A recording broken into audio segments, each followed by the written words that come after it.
Wainoni Road. We've got a coffee, $2 this cost, what a bargain. We've got a latte, so we'll give it a taste. It's hot. The coffee's got a nice flavour, it's not too strong. The milk's hot but not burnt. It's good consistency. I really like it actually.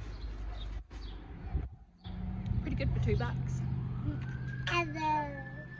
I would say it's good. Not amazing. Better than average though. I'm going to give it a 7.1. What do you think, Amelia?